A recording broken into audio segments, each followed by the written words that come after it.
technology that is built for your every sense. Acer Pure from Acer.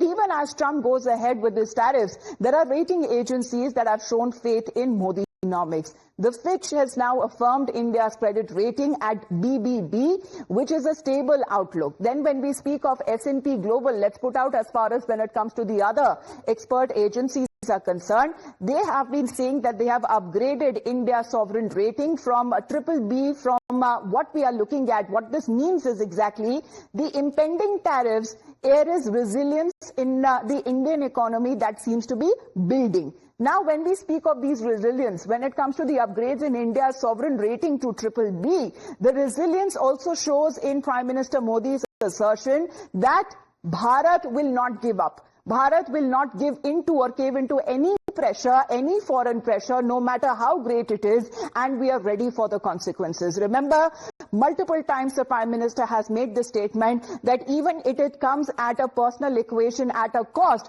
Bharat is ready to bear it. But when it comes to our farmers, our kisan, our small entrepreneurs, there will be no compromise. मेरी सरकार किसानों का, पशुपालकों का कभी भी अहित नहीं होने देंगी। दबाव कितना ही क्यों न आए, हम झेलने की अपनी ताकत बढ़ाते जाएंगे। वोकल फॉर लोकल बने, स्वदेशी, ये हमारा जीवन मंत्र बनना चाहिए दोस्तों। गर्व से स्वदेशी की तरफ चल पड़ो। I mean, negotiations are still going on in the sense that nobody said the negotiations are off. You know, I mean, and people do talk to each other. I mean, it's not like there's a kutti there. So look, there is a what happens is we have red lines. Well, Srinjoy is connected with us. Srinjoy, good morning. Today is the 27th of August. The Trump administration, which has already issued the notice detailing its plan to impose the second set of 25% tariffs on Indian goods, comes into effect today.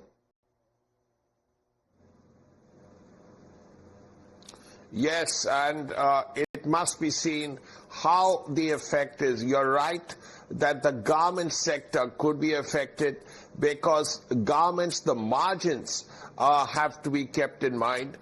And in this case, a country like Bangladesh or, as you said, Vietnam could benefit if Indian garments have to face 50% tariffs.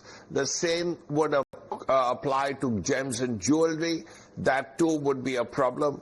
But as you rightly said, petroleum, refined petroleum, does not face tariffs.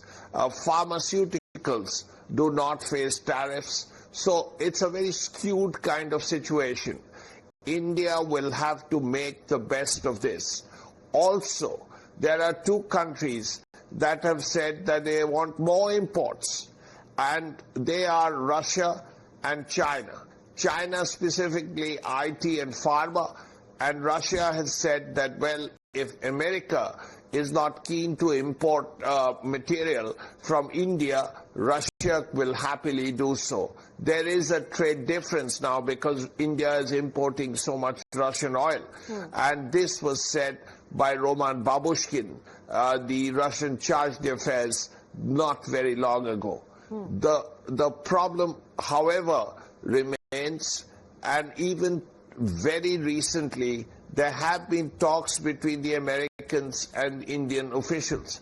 Vishwas Negi and Nagraj, senior officials of the Defense and External Affairs Ministry, have just finished a conversation between people from the State Department and the Department of Defense. There are no signs of any de-escalation, but it seems that talks when it comes to Ukraine and Russia, this seems to be an excuse that it seems that the Trump administration seems to be making to directly add more pressure on Russia so that India in a way is penalized as well. But when it comes to these secondary set of sanctions, this clearly shows how serious US is about moving ahead with these trade measures against India, a move that targets the nation for continuing to buy Russian crude oil.